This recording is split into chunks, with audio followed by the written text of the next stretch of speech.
We'll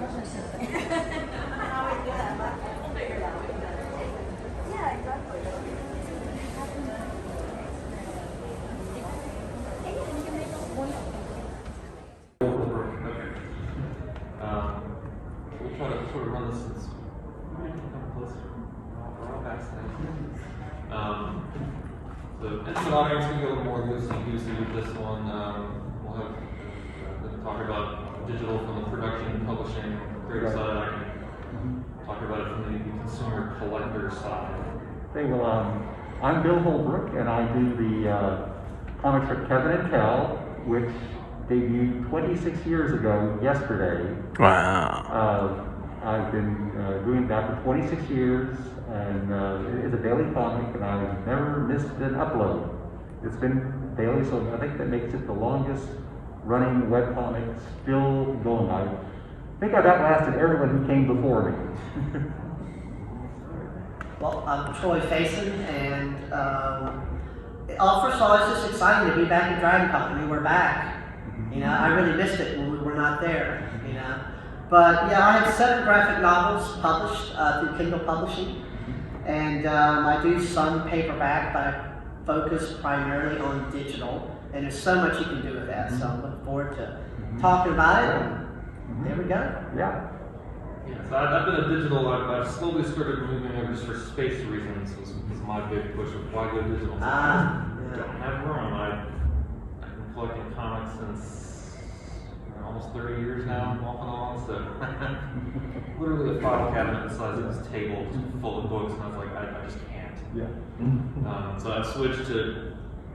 The one thing I love is the X-Men. I'll get X-Men physical books, but everything else I get, I was like, I'll get it digital, I'll read it on my tablet. If it comes out a nice hardback, I'll get the hardback. But,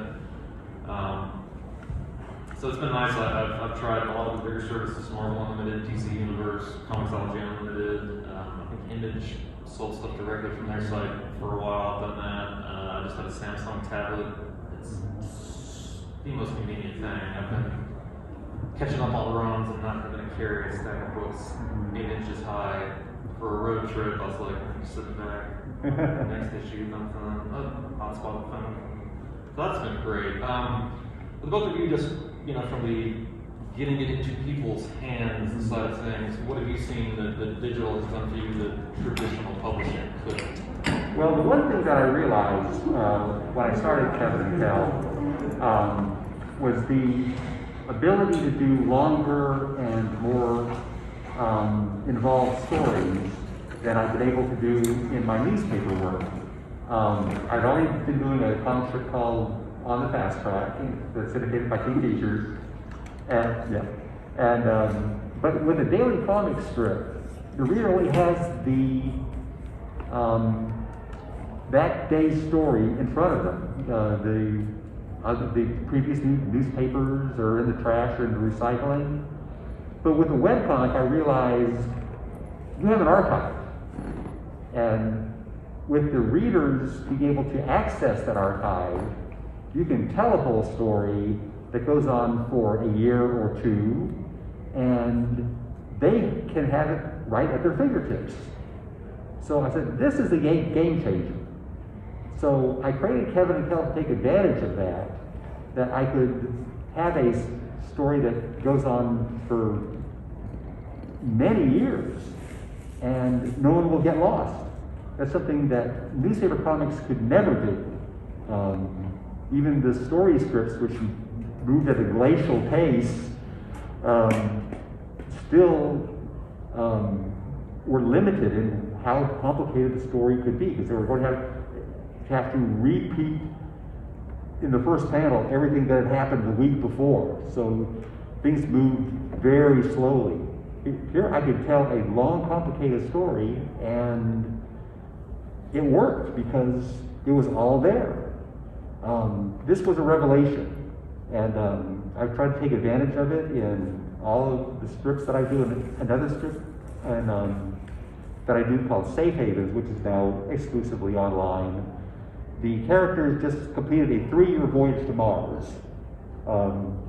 They returned earlier this year. That's something I could never do when it was in newspapers. So it's been an exciting development, creativity, in a creative standpoint. Did you ask the question again? What has digital done for you that traditional publishing couldn't do for Oh you? my gosh, where do I begin? First of all, there's the cost. You got an idea, if you make a graphic novel, and I did bring some paperbacks with me. I know we're doing digital, but the thing is that when you go to do your own comic book, and you have to pay somebody for printing, the ink, and then there's the distribution, and unless you're going to get a little cardboard box and pedal yourself on the side of the street, it's just going to be crazy. So for me, my first angle was looking at the cost. You know, because I got wife, I got kids, I can't, you know, just afford to just blow, you know. So yeah, I mean, when you go digital, you don't have to worry about that. You don't have to worry about all those complications. You know, you load it up digitally. You have to make sure your quality's good, your pixelation holds up. I remember when I published my first one, I had a freak out because when it was published, it came out like this tall on the screen. The formatting, sizing was all whack because they were still kind of developing, you know, how does it show up. So the advantage for me is really the cost, and I think you can do sharper quality digitally, because when I draw on paper, like if I'm drawing like a bunch of people in a crowd, you know, you got to really get in there. But the advantage digital is I can blow up that screen and get down to the pixel and put all this nice detail and all these extra people, so that when digitally you zoom back, it's like, man, look at all that detail. So basically it's like zooming into infinity where you can't do it traditionally. And that's some of my advantage. Now, Phil, do you host all of your own stuff, or are you through another digital platform that just is like, here's creators A through Z, pick a comic? Well, I do, yes and no. That's the short answer. With Kevin and Cal, I own that lock, stock, and barrel. So I have my own hosting, and you go to my website, and you see Kevin and Cal strips on the website, and there are ads with Google AdSense, which helps support the strip. So that's all owned by me, because Kevin and Cal is owned lock, stock, and barrel by me. The two other strips I do on the Fast Track and Safe Havens are owned by King Features. So they appear on the King Features Comics Kingdom website. They handle all of that. So you go to the King Features Comics Kingdom and you will see the complete lineup of King Features comic strips, including Flash Gordon, which we were talking about a minute ago. Yeah, love that. Yeah. And, right. So I've kind of covered both ways. Kevin and Cal is on my website, Fast Track and Safe Havens on King Features website. Okay, same question for you, Troy. Are you? I'm so sorry, ask it again. Sorry. Are kind of like, do you have your own site that distributes everything, or are you going through another, like a digital publisher? Yeah, I go through a digital publisher, Kindle Publishing. Okay. And that's what's so wonderful is there's no wrong way to do it. You know, for me, it's like I was looking at all these teenagers with their devices, you know, their Kindles, and I was like, you know, that could be a good way to get my book provided, because they will do the digital distribution. They're not going to advertise your book. You have to pay a little extra to do your own advertising, but that's how it is in everything. But I like doing that through Kindle, and you know, that's how I do it. And I copyright all my material first. You go to Washington D.C. Copyright Office. Right. You do not stick it in a letter and mail it to yourself, and it's magically. That's not going to hold up in court. Right. It'll show, yeah, that's when you drew that, but it's not going to hold up. So get your stuff professionally copyrighted. Let me say this really quick. If you have a 200-page comic book that you've made, don't send off one page at a time to copyright it, because that's going to be, you know, $80, $50, $70, some odd dollars per page. You can send them the entire book all together in that file and pay that one fee and copyright your entire book. I knew a guy, he was spending so much money copyrighting. He said, well, what's the problem? I said, well, you got to do every page. I'm like, you can send the whole thing, but I understand it because they don't tell you that. And that's why this is awesome, because people can be spared of the ridiculousness. of coming to this and learning the information. Right. I mean, that's why we're here. Yeah, there's a reason publishers do ashcan editions. Yeah. So yeah, I copyright it all myself, and then I actually wait a half a year because it takes a lot of copyright. It's not in a couple of days. It's a pretty long process. Yeah. So once it's copyrighted, I load it up, and I use platforms to advertise. You know, Facebook, you can do fan page, TikTok, Instagram, and it does work. It does work. So I hope I answered your question. Yes, that does. That's I guess the one thing that's been a slight drawback for me as a consumer of digital is just where is this for me to go get? I started off with just a regular, black and white Kindle, and I was like, I really don't know what comic book's going to look like on this. If it's in color, is it just going to be all pixely? So I was like, all right, let me get a tablet, blew it up, and I was like, all right. And then Comixology, what's available on the app versus what's available on their website doesn't always sync up. Right. Well, you see, that's what I love about one of the reasons why I'm not trying to advertise Kindle here, but the reason why I'm publishing them is because if you don't have a Kindle, you can download the Kindle app for free on your laptop, iPad, phone, and then you register with Amazon. You buy it, it goes right to any device you have. And I was like, okay, I'm sold then. Yeah. When I upgraded to an actual tablet, I was like, all right, Kindle app, I got my whole libraries back, and now it's in color. But I have noticed what the publishing world's done, what the TV and the movie world has done, and been like, let me get some of that sweet, sweet digital streaming money in there. It's like, all right, well now you have to use our service, and you got to use it. I was like, well, it used to be one place that's convenient and fun, and now I have to have 4 different apps for all my digital content. Yeah, you used to get everything on Netflix. Yeah, and it's like, well, I've got Netflix, I've got HBO, I've got Hulu, I've got Peacock, I've got Paramount. Apple Plus, Disney See, Plus. whenever I hear Peacock, I want to run. Yeah. I want something like Peacock. Yeah, but I did notice Come up with a better name. Yeah, I got rid of the more risky titles from Comixology. You can still get, like I read Matt Fraction's Sex Criminals, which just one day I was like, all right, I'm missing an issue, and I was like, where did it go in the store? It was here yesterday. So I think if they have everything above a certain rating, they just can't find it on the app, so little Timmy's not on his mom's phone down the Barbarella or whatever. I had a guy ask me just the other day. He said, I don't want to buy digital comic books because I don't really own them. The companies, they could just delete my entire account and all that. And I said, well, that's cool, but if you buy paper, that's awesome too. But somebody can come in your house and steal it. Your house can burn down. That's life, isn't it life? I mean, no matter what you have, you can lose it. But there's advantages to both. I'm not definitely ditching traditional paper. Absolutely not. Can I say something real quick? Okay. This is what I think will ultimately happen with paperback and digital.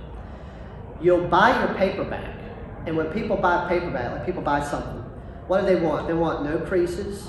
I could drop this and it's worth nothing because it's damaged. You've seen people like, how much is my comic book worth? They grade it, little cracks, So you buy it, paperback, you seal it, you don't read it, you don't touch it, and it's mint. It's worth the most amount of money it ever can be worth.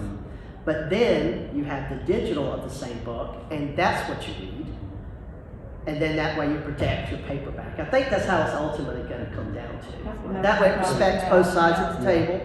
If I pull this open too far, I just lost the money. Digital, so. It's fine to CGC. It protects the collector. Yeah, I've been going back through the entire X-Men discography, and it's not all available digitally, and I do happen to have sort of seen amount of them printed too, so I was able to go through the app and go, all right, I'm missing issues like 70 through 82, and just grab the digital edition no longer contains this. So you said you use Google Ad Services, and the Kindle's sort of got the pay-to-play advertising. Social media is sort of free. How much traffic do you think you've driven to your own stuff through that? Has it been great? Has it been like, why am I wasting my time on this? No, it's very important. I really need the feedback from the audience, whether it's through social media or just traditional email or just any kind of contact. It's valuable because otherwise, again, going back to my newspaper strips, I got no feedback. audience had no way of contacting me except maybe through their local newspaper, and they never forwarded the letters, if there were any. But once I started Kevin and Kel and had an email address, starting out on CompuServe, if you can remember that, I started getting people saying that, hey, I like this character. I want to see more with this character. Or why are you taking the storyline this way? Suddenly I was getting, people were telling me what was working and what wasn't working. And that never happened before. And of course the classic example in my case was in Fast Track I introduced a new character called Bethany, a charming, hardworking goth character in 2010. And I just got flooded with people just saying, I love her. So I said, I better do more with her. That wouldn't have happened otherwise if it hadn't been for social media and being able to have a dialogue with my audience. So yeah, it's been worth its weight in gold. You'll have to repeat the question. But as I listened to you, then I forget, what was...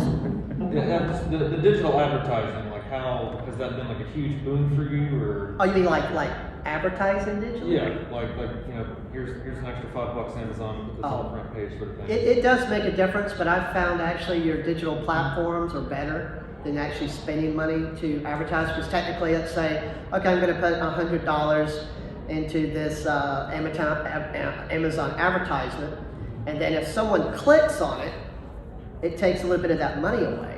And then if they buy it, then you make a little. So if people click on it to look at it but never buy it and use up your $100, you've made no money. But then if they buy it, then you make a little. That's kind of usually how that works for me.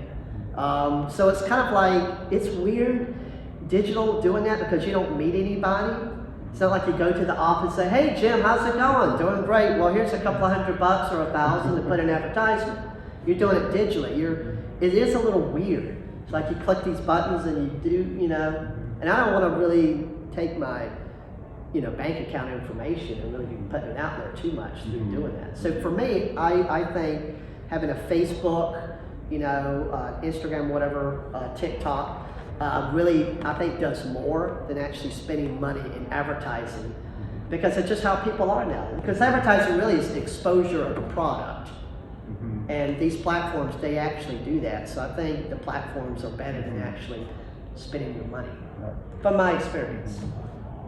Yeah, now going back to the feedback aspect of this, digital is great that you can get inundated. Now on the negative feedback, now that anybody can just hide behind an email address that takes 30 seconds to produce. I angrily from my mother's basement lash out at the... Oh, you mean like negative? Yeah, like attack on your product? Yeah, like has that really skyrocketed, or is it about the same? It depends. There's a certain percentage of trolls, and you just accept those as part of the landscape. There's also people who will honestly think about it and say, I don't really care for this storyline. Those are the ones that you pay attention to.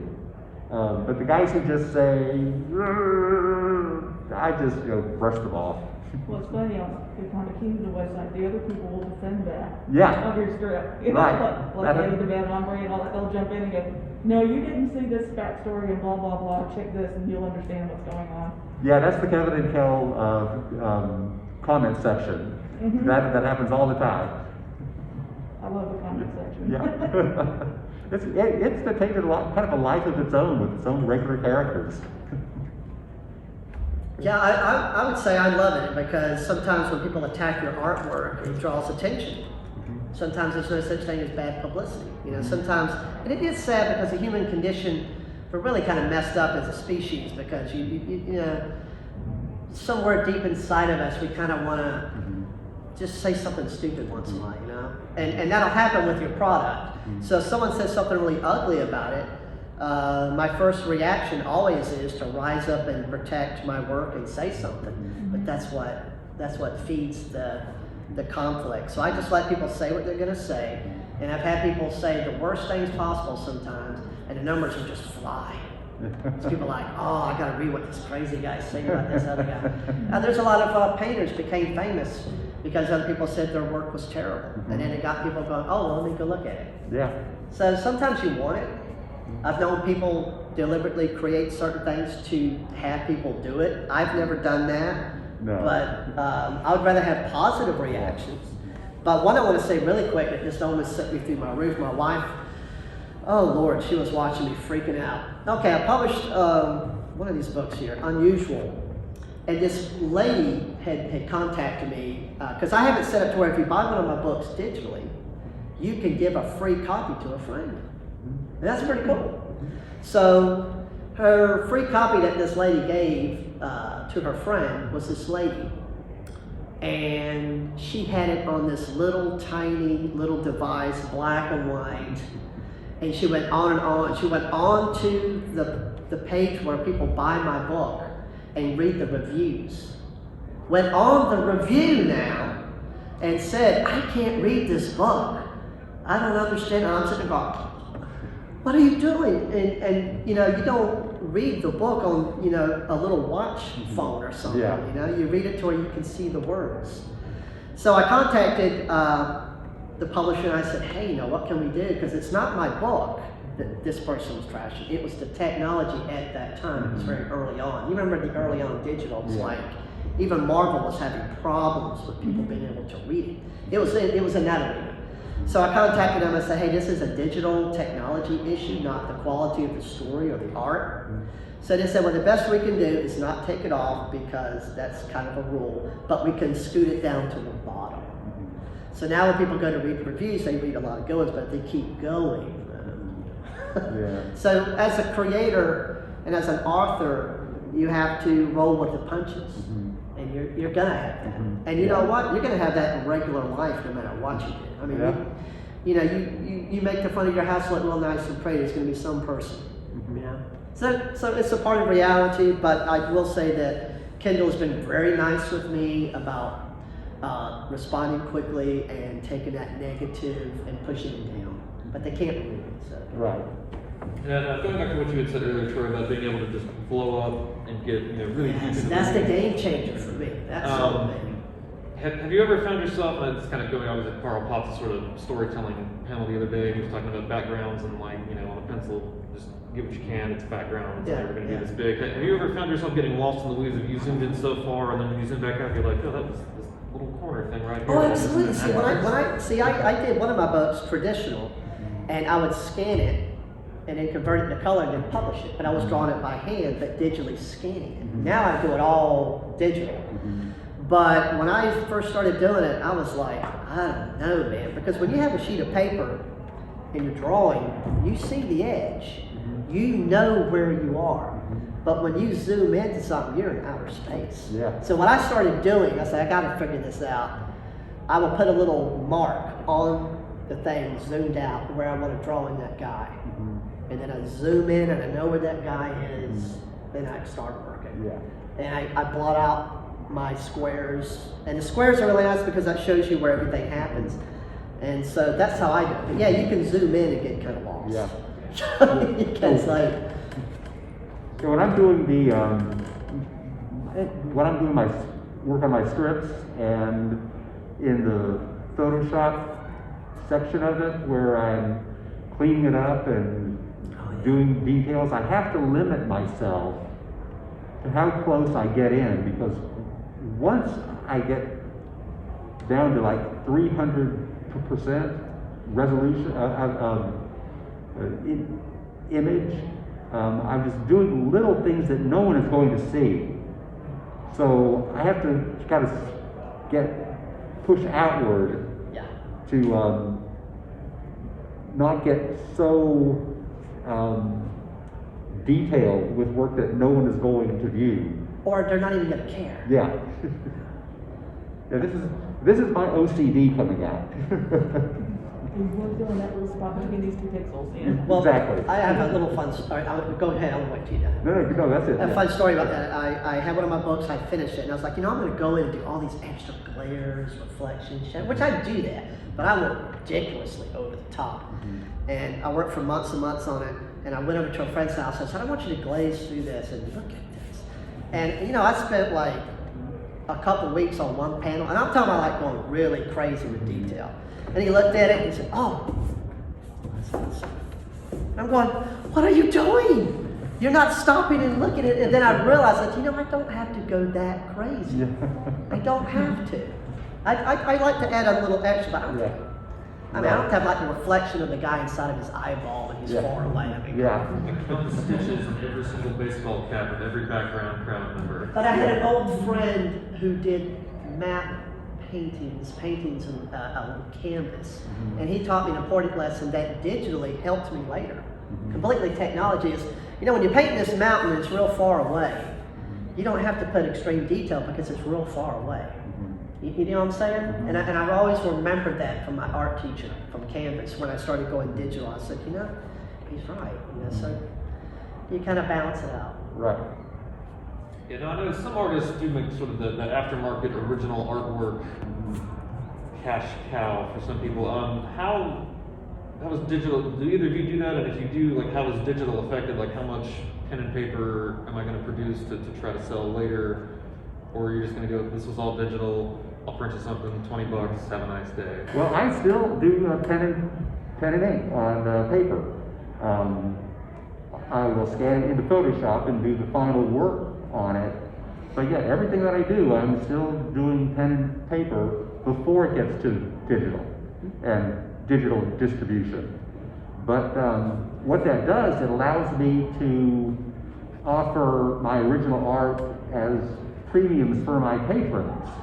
A big part of what's kept Kevin and Kel going is my patron program, which I've done since 2001, before Patreon. But that was one of the premiums that if you contribute to Kevin and Kel beyond a certain level, you get an original artwork of your choice. So that has remained one of the advantages of having a physical piece of art that I can give to patrons before it gets to the digital distribution. Yeah, I mean, my first several comic books I did paper, but I did go. The reason why I went pure digital is because the quality for me was sharper if I just do it in the device originally.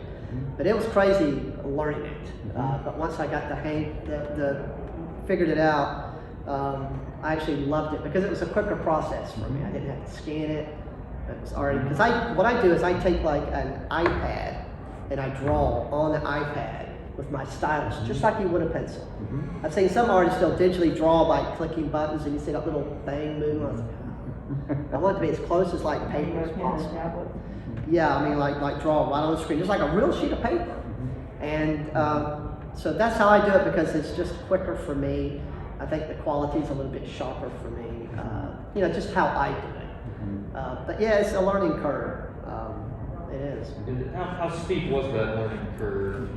You mean like what? Just, you know, versus the, you know, I've got the paper in front of me. I've got the tactile feel of the pencil or the. Oh yeah, it was interesting. Well, first of all, I don't have to stop and sharpen the lead all the time. That just always annoyed me. You know, and I don't have to erase. You just click and it deletes the last thing you did. Right. You know, so for me it was a lot easier. I liked it. I didn't mention this earlier, but when we're done, if we have time, I have some paper comic books I'm gonna give out for free, and I'm gonna sign them. So just want to put that out there. I forgot to mention it earlier. But it's kind of funny, we're talking about digital. Yeah. But I do digital, but on Kindle, when you publish a book digitally, it gives you an option for paperback. And that was really cool. So I was like, why not give people an option? But the paperback is like $35 to buy one, where digital is like, you know, $3 something. So it's a big cataclysmic. Yeah. So in a way, that kind of pushes my digital sales. People are like, $35, I'm not paying that. Digital, oh yeah. So it kind of helps. Getting into the money question, you know, percentage-wise, like, does the digital give you a better return on investment than traditional publishing?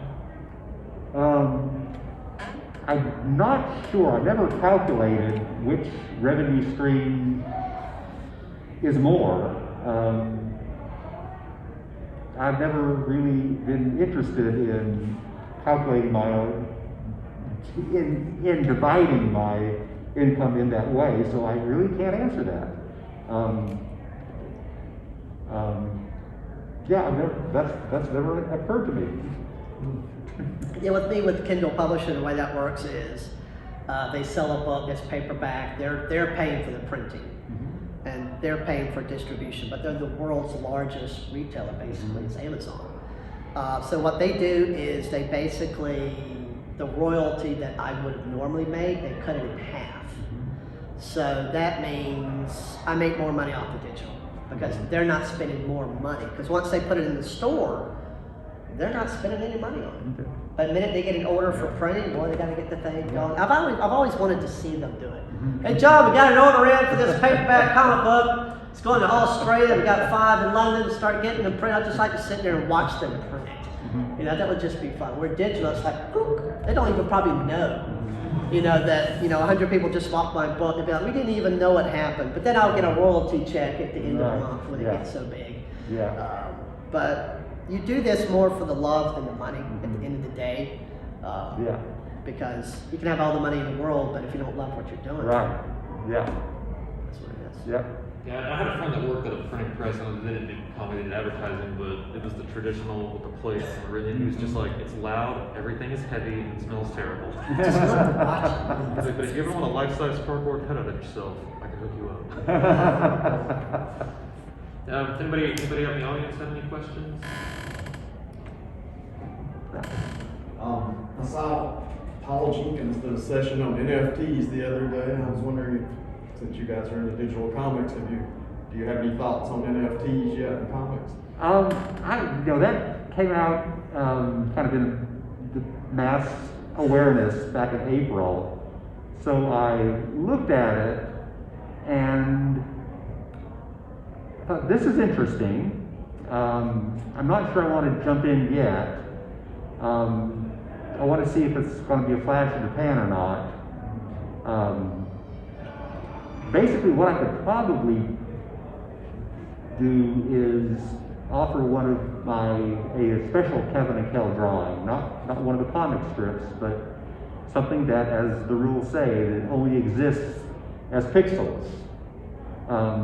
So that's on my radar. I'm seeing where it goes.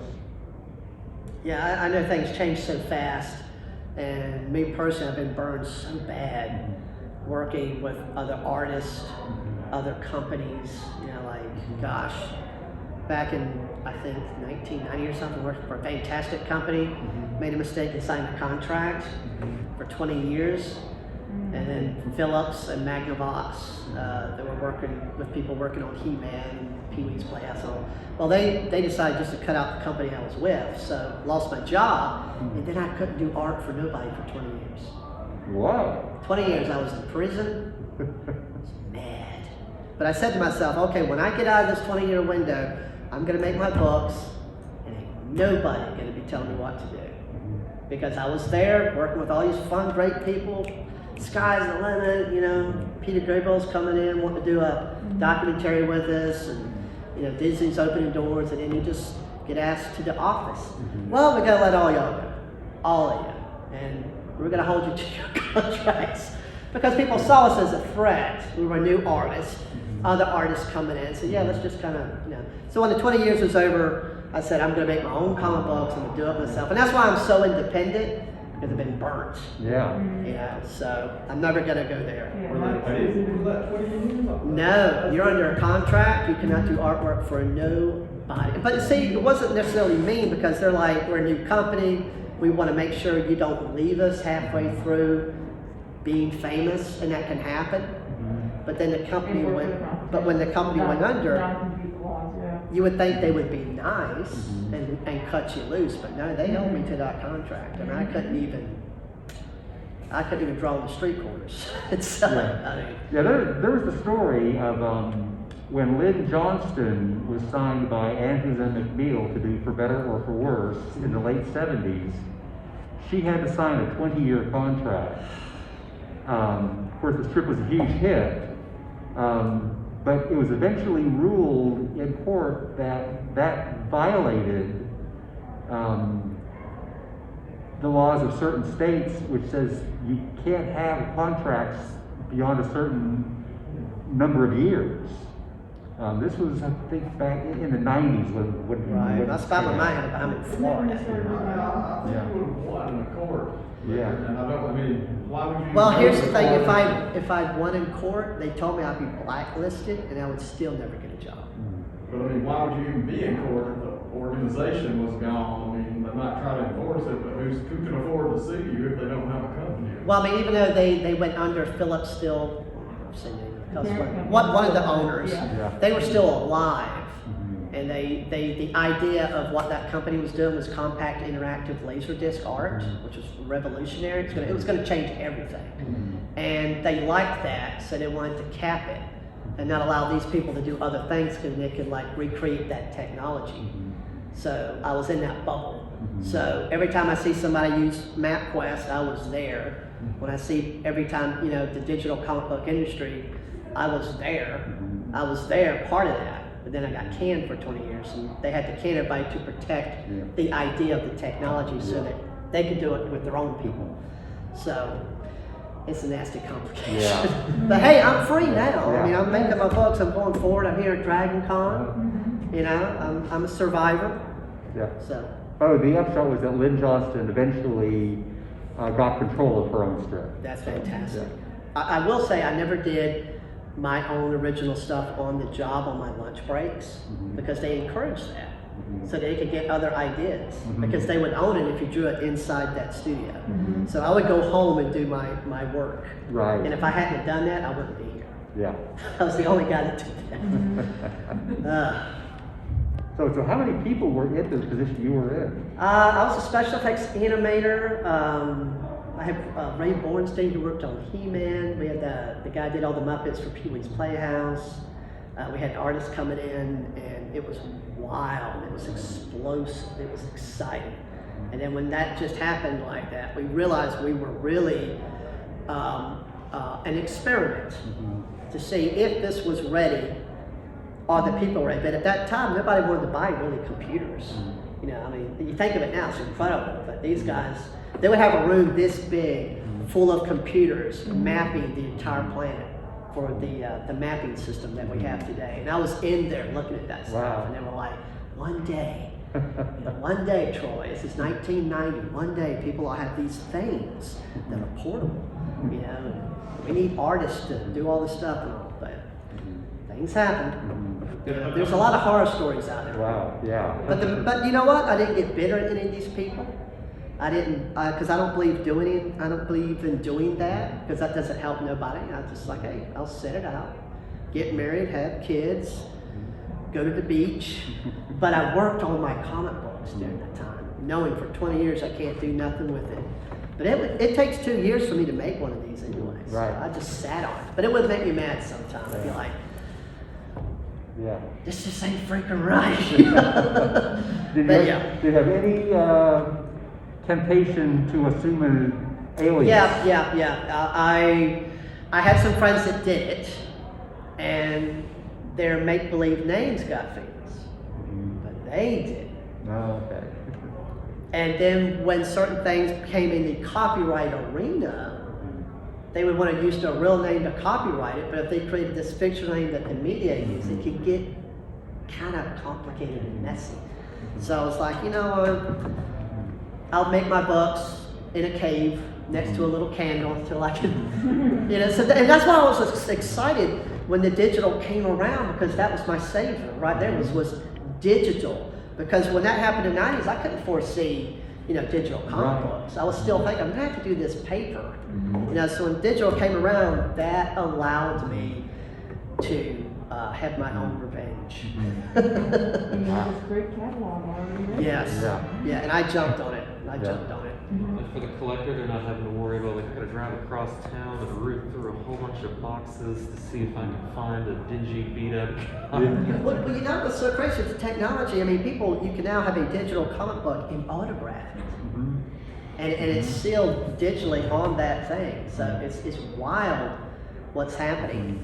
And they're talking about making virtual reality comic books that you could walk in.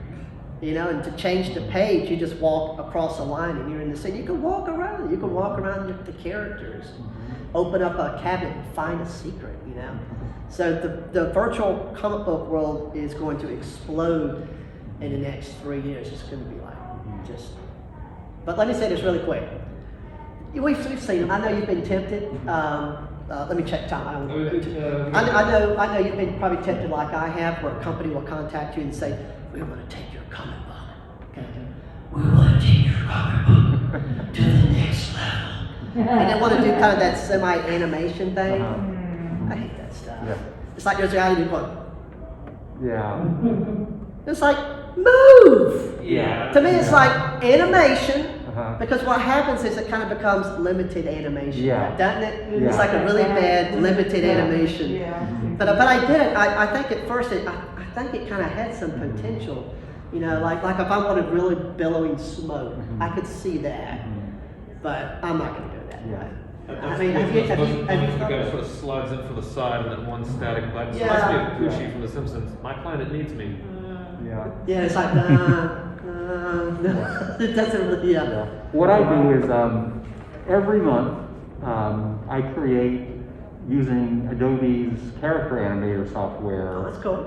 a 2-minute animation of my character Bethany, in which she and one of the other Fast Track characters talk about things that are happening in the workplace. Okay. Again, it's very limited because character animator basically maps what you are doing in front of your camera. Right. So I create a puppet of Bethany and her associate Fee, and they have a conversation in which they're talking, and it's interspersed with images that I create especially for that. It takes me about 2 weekends. Yesterday I wrote the script for the September video. I sent it to the woman who does the voices of the characters. She's tremendously talented. Cool. Her name is Amy Sweeney. She could really do any kind of voice. She's based here in Atlanta, works at the Center for Puppetry Arts. Want to give a big shout out to her. So she'll send me the voices as a WAV file. I'll key the sound into Character Animator, which syncs the lip movements automatically. That's really amazing to watch. And then I have the background set up, and I have the puppets set up. It takes me an afternoon to do that. At the end of that, I have a 2-minute animation, which I post on YouTube. And it's a way of getting Bethany out there. It's kind of limited animation. It's kind of like a commercial sort of for your books that are not animated. Exactly. Yeah, I get that. Yeah. I mean, I would do that, but yeah, I get that. Yeah. Yeah. So if you go to on YouTube the Bill Holbrook channel, you will see the Bethany animations. Those kind of limited animations you were talking about. Yeah. Remind me of those 60s Marvel. Yeah. Or they do that. Yeah. Yeah. Barbaros. Yeah. Yeah, those are. Yeah, the old Spider-Mans. Yeah. Yeah, like when Spider-Man would move, all this webbing would disappear for a while and come back. Yeah. They want to draw all the webbing. My friend who worked on He-Man, we would talk sometime. He'd be like, you know, the designers on He-Man, the original, they hated the animators. They did, and they would design characters with so much ridiculous details. He did. Ray Bornstein, he worked on the cartoon, he did the Orko stuff. He said they would deliberately add all this extra detail on the model sheets so that the animators would go, oh, but they loved it. But that's why they cruel. had it. Was cruel, but it was fun for them. You know, artists are kind of cool people. No, I'm joking. But that's why those He-Man characters had all that detail. So I know how with me, when you storyboard your comic book characters, you're like, okay, let me do some detail here, but I'm not going to go crazy. I'm not going to have a belt with like 100 little names and Right. you know. Same thing with animation. Yeah. That was a big part. I'm gonna date myself here, but I was a huge He-Man fan as a child. I actually have the original model sheets in my house. Yeah, that one of the guys gave me. Said, Yeah, a friend of mine, her dad was one of the writers. Oh, that's exciting. So he's always like, anybody want an autograph? Email? It was a great time. It was a great time. Back when all of our cartoon shows were just toy commercials. Right. But I think we still got about 15 minutes if anybody else has any questions or if anybody wants to give some advice for how do I get started into digital. If you want to know the meaning of life, the answer, the universe, and everything, just 42. You remember watching that? And everyone, when you've never watched that Hitchhiker's Guide to the Galaxy, and you do the answer is 42. Everyone, for the first time, they're like, I'm gonna find out. They're fixing to say it. 42. I mean, but we were all there, weren't we? That saw that we all were there. You know, or just wondering what it would be. Yeah. That was fun. Of course, he eventually gave the answer, which was, I think, we apologize for the inconvenience. Yeah. I thought the remake was pretty good. Yeah. I thought it was, but yeah, the digital is fascinating. I look forward to seeing people that would never have an opportunity to do a book because there's a monopoly. I'm not pronouncing the word right because I've said it so many times through pain and suffering. But there is a kind of a wheelhouse, and I think when you're an independent creator, this is how it works. Don't get weird, because if I see someone going and buying Superman or Batman instead of mine, I get it. I like Batman and Superman too. And what you have to do is you have to understand what is your audience for your digital book. Yeah. It may be offbeat, it may not be as many people, but it's there. And instead of getting angry about all this other stuff that's, you know, being more recognized, instead don't get like that and just enjoy what you're doing. And people will pick up on it. And they'll tend to like what you do, because I love people who do the mainstream stuff. I love talking with them. They're awesome. They're great comic books. I love them. You know, because I do run into some people who do what we do and they're all against the machine and all. So don't be like that. Yeah. They're good people too. They're good. They're talented too. Just, you know, Yeah. we just all have our own arena, and Yeah. you do your thing. Yeah. You know, so and I think it's like that with anything in life. If you're a rock and roll star, you know, you're probably maybe not going to tour the world like Mick Jagger, but don't get mad at Mick Jagger about it. You know, Right. just do your small thing. Exactly. And I did do a leisure group for a while too. I think during that 20 years just to kill some time. I got to do something in 20 years. Yeah, and it was fun. I learned a lot. But to be, you know what? Let's talk. If it's okay, when we do these digital books, we're also writers, aren't we? Yeah, sure. You know, Yeah. and that's exciting. Where are we on time? Yeah, so it's exciting, like coming up with like when I come up with ideas, I'm usually driving, and I just get this weird idea about this character. I get character ideas first, and usually how it's going to end, and then you just have to create everything forward to that. And this is going to sound That's nuts. how you get your foreshadowing and everything. Yeah, this is nuts how I do it. I don't write the story down at first. I visually storyboard it. Visually. I know what they're saying, but it's not wrote down. And then by the time I visually draw the entire book, some of my ideas, as if I were writing, would radically change, and I'd have to rewrite it. Right. So just doing it visually, I go, oh, this was going to be talking about that, and this was going, but now that I can visually see it, it's going to change by the time I get to the end, versus me just typing it out first. So I draw it all first, and then I go back in and add in my word bubbles, my text, and sometimes I'm sure you run into like writer problems where that was so good in my every mind. day. It was so good in my mind, but how is that really going to work? Like actually really work? But then you figure it out, you know? Yeah. Yeah. Hitchcock stories Yeah. and everything. Sometimes the easy way to fix something is just to bring in a new character. Right. Sometimes, have you ever done that? Oh, yeah. It's like, I got a problem. I'll bring in a loner. Yeah, Kevin Attell has a massive cast because for 26 years I've been bringing in new characters. Right. It does keep the script fresh though. But you know, it's fun when you do a digital comic book. Sometimes in a great full moon, you'll run into someone who is. I ran into someone one time at a Golden Crown. They were reading my book on their phone, and I was like, wow. I just walked up to them, talked with them.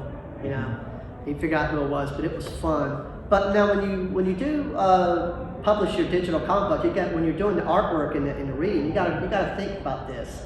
You don't know what platform they're reading your book on. Somebody can read your book on the iPhone, It's going to be formatted different than the iPad, the laptop. And if someone reads it, God forbid, on their smartwatch. Oh, yeah. No, I've seen this. I'm like, don't do that. Don't. Because with me, the font, I deliberately go really big because I don't know how small the device is going to be that you're trying to read it on. So I tend to go a little bit bigger. I know this is the paperback, but if you look at the words, see the text, how big that is? Yeah. That's kind of actually a little too big for paperback. Right. But if they're reading it on this, it's perfect. Yeah. You know, so you gotta imagine all the different platforms, and the platforms are gonna change. I was so terrified. I remember when the digitals became sharper. In my first book, I was like, "Are the pixels gonna hold up? You know, as they get more and more advanced and sharper imagery, are they gonna hold up?" So this is how I find out. I go into a technology shop, because I don't want to name the store, and I go to their latest laptop or iPad. And usually they have a demo and it's hooked online. I go on there, type in my name, my books pop right up, and I look at them through the free advertisements, and I look at them in the store, and it's all these people looking at, you know, me looking at these books, and they're going, "What is he doing?" I said, "Well, I'm checking out my book, you know, to see how is it holding up." This is what's wonderful. As it gets sharper, it reconverts the quality of the images sharper with it. I was scared they would depixelize. I was mortified. I'd be like, "You mean I got to republish my books every 3 years because the quality will get better?" I mean, think about if that had been the case. Yeah. It would have been a nail in the coffin for digital creators. Yeah. But no, it actually up converts. And the better quality you do originally, the better it's going to hold up. Because what's so cool about the digital comic book is when I'm gone, in just a couple of 100 years, anything paperback, it's all going to disintegrate. It's sad. I mean, even the most awesome literature is going to disintegrate. But digital, it'll be there forever. And people will say, "Well, one day Facebook won't be there. One day the web as we know it won't even be there. The internet won't be there. There'll be something else." But through that, I believe they'll have a way through technology to track down and find that book. It's like all of us are probably on Facebook. This is how people are going to remember you, is through your Facebook. Oh, God. It's not going to be pictures in your house. There's pictures in the house that are going to disintegrate. But 1,000 years from now, you're going to have a relative that will want to know you, and they'll go through your Facebook and your Instagram and stuff like that.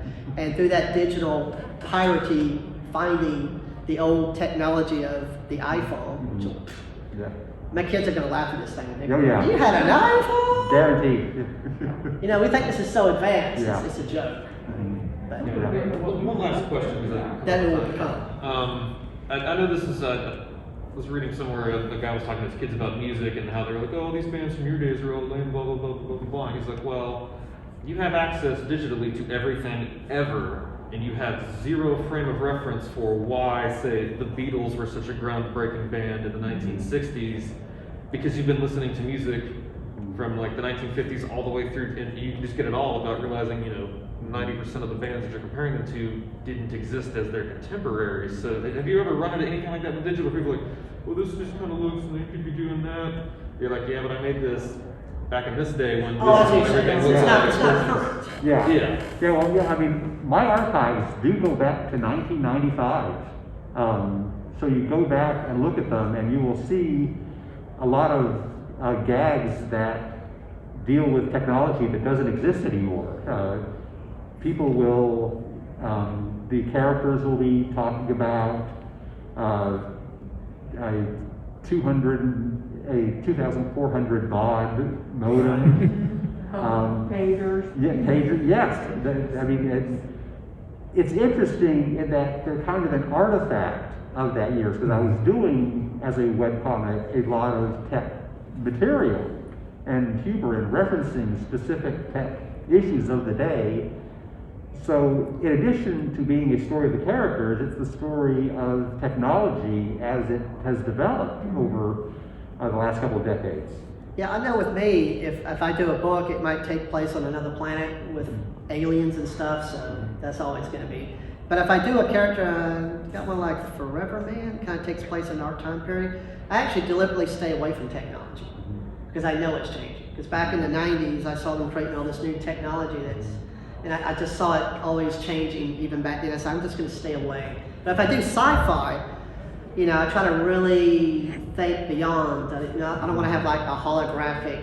If I see another sci-fi thing with another floating hologram and they're acting like, ooh, you've never seen this, but you've seen it again. I try to work around that and try to make it timeless if possible. We've all seen Star Wars, been there, done that. Yeah. Yeah. I think that was my first digital comic book I ever tried to get was Star Wars. And it was at the time where it was still the pixelation, the reading part of it was still a little fuzzy. But I thought I saw awesome potential in it. So yeah, that was fun. What was your first kind of like digital book? I mean, have you bought other people digital? I'm just curious, sorry. Trying to think, so sorry, mine's blanking right That's now. all right, that's all right. I don't be the one asking questions. Go ahead. That's not inside baseball Yeah. stuff. Like I was wondering, like I'm just gonna let the panelists talk because I didn't run enough questions. No, we're good. They'll never know. Isn't it an exciting time to be in? It really is. And I hate it when people think about all, you know, the negative stuff of technology. Think how much it's brought the world together on so many levels. Yeah, people can say terrible, bad things, but also I see people saying wonderful, good things. I see kids' birthday parties. I can watch a kid's birthday party in India. I would never know them, but through social media, I get to know them and experience that birthday party. Right. And it can bring the world together. And I prefer to be positive about things. Yeah. Yeah, I as an avid reader have just, you know, fallen down the rabbit hole. If you like this, we'll like this, and I've just been drawn to so many books I never would have heard of. Right. I mean, I live here, and I'm fortunate enough that there's a pretty decent selection of comic shops within a reasonable drive from my house. But, you know, I spent the summers with my grandmother, and she lived in this tiny little town in middle Georgia. Right. You know, 2.5 hours outside of Atlanta. There was one used bookstore with half a dozen long boxes. Didn't get new issues in. I'd go back I was 10, I didn't know any better, but you know, I'd go back 2 weeks later and I'm like, you have any new comic books? And he's like, what? It's like, what we have is what we have and this will never change. Another funny thing that I found with the digital comics books is that when you create a digital comic book and it's yours and it's published through somebody, sometimes I do this thing where I will research what's going on with my book. I'll Google search it and all that, and I found some of the most crazy things. There was a guy who had a watch company in London selling watches. You buy 10 watches, you get a free Troy Fason graphic novel. I was like, what? First of all, it's like, well, who would probably really know my name anyway? Even I was kind of honored that they would say it like that. But yeah, you get a free comic book, and I was like, it was my comic book, and it even had my name on it. They weren't even trying to hide it. And I was like, I don't know nothing about this, so I contacted the publisher. And they were like, yeah, we didn't know about that. And that day, they got it shut down. Okay. That day, they shut that down. But once in a while, I'll tell my friend, I said, you know what? I have arrived. Because when you become bootleg worthy, Yeah. you have arrived. You know, you can like see someone doing something. I mean, some people are insulted by it. To me, it's kind of a compliment. It's like, that's really cool. But selling watches. One guy was doing tennis shoes. You're popular enough that someone's like, I'm going to steal this to make my own product cooler. Yeah. As long as I don't find one where someone changes the words. Right. I'm Oh, coming yeah. after you then, because it is copyright. I can Oh, do yeah. it. But no, but I've had that happen. I find it humorous. Yeah. Okay, well, that is time. There's another panel after this, so thank you both. Great. Thank you. Thank you all for coming. I got some books I can sign for people, give out for free real quick. I don't want to take up much time. But if you want a free book, come on up and I will give you a free comic book. Alright. I can't personalize it because Kindle won't let me, but they will let me sign it. No, I was gonna ask them about doing print versus digital stuff. Do you have to still do a black and white edition for the newspapers and then stuff like that? They actually do the coloring. Oh, okay, I'm Yeah. familiar with that. Alright, Frank, what do you want? I know that sometimes. What's your people say favorite of colors those? It is. You know what? So This do you one do is the color or they do? sci-fi, They- huge. Except the I Fast mean, Times it's Sunday. really, I color all really those got some myself. good stuff. But, Alrighty. Oh yeah, that's the first one of a 3-part series. Yeah. Yeah, but it's its own individual story too, so you won't be like. but everything else is outside of my control, which causes a problem at times. Thank you so much. Yeah. All right, man, how you doing? A few weeks ago, I had a, I'll get this one because it's bigger. Whichever one you want. ice cubes coming out of. This is about a monster in a nursing home taking people down. This one is like kind of more superhero apocalyptic kind of adventure. I see. Yes. Yeah. Somebody will take it. I've got to save them time. Well, let me sign for you. Oh, yeah. Many. All right. But yeah, it's weird. It's really weird about Do you do that. any artwork or? Yes, I do. Oh wait, what do you do? I'm trying to do character illustrations. Oh man, that's fantastic. You know. I didn't have any this time. It'll happen. It will. It will. Sure. All right. Okay. That was a great panel. All right. All right. Let me pack it up.